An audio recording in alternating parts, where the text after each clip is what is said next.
وہ غیر پنجابی جرنیلوں نے لگائے ہیں، کسی پنجابی جرنیل نے آج تک ماشاء اللہ نہیں لگایا۔ رحیل صاحب کے پاس موقع تھا، کیانی صاحب کے پاس موقع تھا، اور ابھی باجوہ صاحب کے پاس بھی سنہری موقع تھا، لیکن کسی جرنیل نے، غیر پنجابی نے معذرت کے ساتھ ماشاء اللہ کا قدم نہیں اٹھایا۔ تو بات ہو رہی تھی عمران صاحب کی، تو ریاست مدینہ کی بات کرتے، اگر وہ داڑھی شریف رکھتے، سر پہ ٹوپی رکھتے، ہاتھ میں تسبیح ہوتی تھی چھوٹی سی، اور وہ بھی میرا خیال ہے خاتون اول کے کہنے پہ، سارے کام جادو ٹونے، تویزوں، استخاروں اور عاملوں سے نہیں ہوتے، کچھ کام ان سے ہٹ کے بھی کرنے پڑتے ہیں۔ سب سے بڑا ہاتھ تو اس پاکستان کے عوام کے ساتھ ہوا ہے، جن کی وہ امید بنے تھے کہ تبدیلی آئی ہے اور دو پارٹیوں کی سیاست سے جان چھوٹی ہے۔ انہیں سبق سیکھنا چاہیے تھا ہماری آرمی سے، ہمارے دفاعی اداروں سے، کہ انہوں نے کس طرح پس پردہ رہ کے ضیاء الحق صاحب نے ایٹمی پروگرام کو پروان چلایا، پھر ناکو چنے روس کو چبوائے افغانستان میں، اور پھر موجودہ ابھی گئے مہینوں کی بات ہے کہ امریکہ وائنڈ اپ کر کے وہاں سے نکلا ہے۔ ایک بات اور بھی ذہن نشین رکھنی چاہیے تھی عمران صاحب کو، کہ وہ جو بھی کرتے پردے کے پیچھے رہ کے سفارتکاری کے ذریعے کرتے، فرنٹ پہ آنے کی ضرورت نہیں تھی۔ بھٹو صاحب فرنٹ پہ آئے، 1974 میں انہوں نے اسلامی سربراہی کانفرنس بلائی تھی، جس میں شاہ فیصل تھے، صدام تھے، قذافی تھے، حافظ الاسد، انور سادات، خود بھٹو صاحب تھے، بڑے بڑے نام تھے مڈل ایسٹ کے لیڈروں کے۔ مجھے آپ میں سے کوئی ایک کمنٹس میں لکھ کے بتائے کوئی اپنی موت مرا؟ نہیں، سب کو چن چن کے مار دیا گیا۔ کئی ایک کو تو اپنے سفیروں کے ہمراہ پلین میں 1 2 3 کر دیا گیا۔ مملکت کے لیے قربانیاں لوگ دیتے ہیں۔ دوسری طرف آئیں، عمران صاحب، آپ کو کسی نے یہ تو مشورہ دے دیا کہ اگر فرانچ امبیسڈر کو نکالا تو توہین رسالت پہ، تو یورپین یونین سے تعلقات بگڑ جائیں گے، ہماری تجارت متاثر ہوگی، امداد متاثر ہوگی، فیٹ ایف کی پابندیاں شاید نہ اٹھیں، IMF سے امداد نہ ملے۔ لیکن یہ آپ نے کیسے سوچ لیا کہ وہ اتنا نازک مسئلہ تھا، آپ نے تعلقات نہیں توڑے؟ تو یہ ایک عام مسئلہ تھا کہ امریکہ نے مداخلت کی ہے، آپ اس کو سیاسی طریقے سے بیٹھ کے حل کرتے، پردے کے پیچھے رہ کے۔ آپ نے فرنٹ پہ آ کے اپنا بھی نقصان کیا، اپنے اتحادیوں کا بھی اور ملک کا بھی۔ ہمارے عوام تھوڑے جذباتی ہیں، جو خاص کر انڈیا کے خلاف اور امریکہ کے خلاف جب بھی کوئی سلوگن ایسا ملتا ہے تو ان کو دلی راحت ملتی ہے۔ لیکن آپ ذرا اس کو بڑے کینوس میں دیکھیں تو آپ کو پتہ چلے گا کہ اس میں ریاست کا کتنا نقصان ہوا ہے، اداروں کا کتنا نقصان ہوا ہے۔ یہ آئندہ بھی ہمارے جو آنے والے حکمران ہیں وہ بھی سبق سیکھے ہمارے دفاعی اداروں سے کہ وہ کس طرح معاملے کو حل کرتے ہیں، اگلے کو پتہ بھی نہیں چلتا اور منزل بھی پا لیتے ہیں۔ اب دیکھیں جس طرح آئین کے ساتھ ہو رہا ہے وہ بھی کوئی قابل تحسین، قابل لائق نہیں ہے، ایسا نہیں ہونا چاہیے۔ چلیں وہ تو چور تھے، ڈاکو تھے، جو بھی تھے، لیکن آپ تو ماشاءاللہ ایسے نہیں تھے۔ آپ تو نوجوان نسل کے نمائندے تھے، لاکھوں دلوں کی دھڑکن تھے، نئے پاکستان کا خواب آپ نے دکھایا تھا۔ ہر گھر، ہر گلی، ہر محلے میں ایک ہی بات ہوتی تھی کہ اب پاکستان بدل گیا۔ لیکن میں سب سے یہی کہوں گا کہ میرا 2018 سے پہلے والا پاکستان بہت پرسکون تھا، بہت پیارا تھا، عزت تھی، احترام تھا، رسم و رواج، ریتوں کا پاکستان تھا۔ لیکن 2018 کے بعد شرم، جھجک، ہر چیز مفقود ہو گئی ہے۔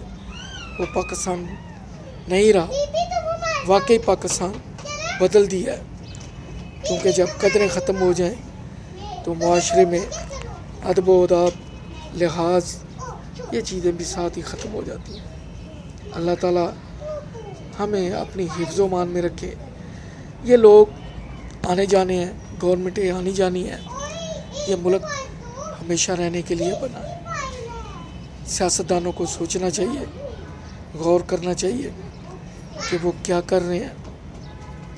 یہ ہمیں معلوم ہے کہ شریف آدمی کو کوئی ووٹ نہیں دیتا، کیونکہ جس طرح کا ہمارا معاشرہ ہے، جس طرح کی یہاں پہ لوگوں کے ساتھ سلوک ہوتا ہے، ہر کوئی چاہتا ہے کہ میں اس کو ووٹ دوں جو اس کو جرم کرنے پہ بھی تھانے جا کے چھڑا لائے۔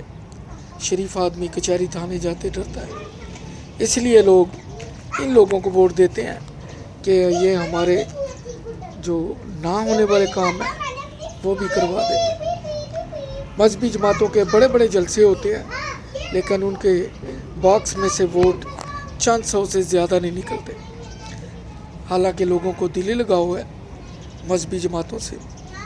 لوگ اس رمضان میں مسجدوں میں روزے کھلا رہے ہیں، دسترخوان لگوائے ہیں، کروڑوں روپے خرچ کر رہے ہیں۔ کیا وجہ ہے کہ لوگ گورنمنٹ کو ٹیکس نہیں دیتے؟ وہ اللہ کو راضی کر رہے ہیں، اللہ ان سے راضی ہوتا ہے، وہ لوگوں کی خدمت کرتے ہیں اور انہیں پتہ ہے کہ ہمارا پیسہ صحیح جگہ پہ خرچ ہو رہا ہے۔ لیکن جب لوگوں کو یہ پتہ چلتا ہے کہ ان کے ٹیکس کے پیسے سے پرائم منسٹر ہیلی کاپٹر پہ روزانہ 8 لاکھ خرچہ کرتا ہے، مری میں سری پائے جاتے ہیں ہیلی کاپٹر میں، تو لوگ متنفر ہوتے ہیں، لوگ پھر ٹیکس دینے سے کتراتے ہیں۔ حکمرانوں کو چاہیے اپنے اخراجات کم کریں، عوام کے بجلی کے بلوں میں جو اضافی ڈاکہ ڈالا جاتا ہے اس سے پرہیز کریں۔ اب پتہ چلتا ہے کہ اگر 1 ارب کا گھپلہ ہے تو جو اس کو ٹریس کرنے والے ہیں، اس کے پیچھے جانے والے ہیں، ایجنسیوں کو ہائر کرنے والے ہیں، بیرون ملک اداروں کو ہائر کرنے والے ہیں، پتہ چلا 1 ارب ریکوری کے لیے نکلے تھے، 50 کروڑ اوپر لگ گیا، لیکن ریکوری 1 پیسے کی نہیں ہوئی۔ ہم تو یہی دیکھ رہے ہیں 3.5 سال میں کسی بڑے سے کچھ نہیں نکلا۔ دوسرے ممالک انویسٹر کو کہتے ہیں آئیں، ہم آپ کو ویزا دیتے ہیں، آپ کو نیشنلٹی دیتے ہیں۔ ہمارے ملک میں اگر بھولے سے پیسہ آ ہی جاتا ہے، ہاں وہ کسی کے اکاؤنٹ میں بھی ہے، تو ویلکم کرنا چاہیے۔ آپ کے ملک میں زر مبادلہ آیا ہے، جس ملک سے آیا ہے، جب اس ملک کو کوئی پرابلم نہیں ہے تو ہمیں پرابلم کیوں ہے؟ باقی رہا کہ لانڈرنگ ہوئی ہے، یہاں سے پیسہ گیا ہے، تو ادارے بیٹھے ہیں، عدالتیں موجود ہیں، ایئرپورٹ سیکیورٹی موجود ہے، سب سے پہلے ان سے پوچھ گچھ کریں، بعد میں سیاستدانوں سے کریں۔ شاید میری کو بات تلخ ہو، کڑوی ہو، معذرت چاہوں گا، آپ کا ٹائم لینے کا بھی آپ نے مجھے غور سے سنا، شکریہ آپ کا۔ انشاءاللہ اگلے ایپیسوڈ میں پھر ملاقات ہوگی، دعا میں یاد رکھیے گا۔ اللہ حافظ۔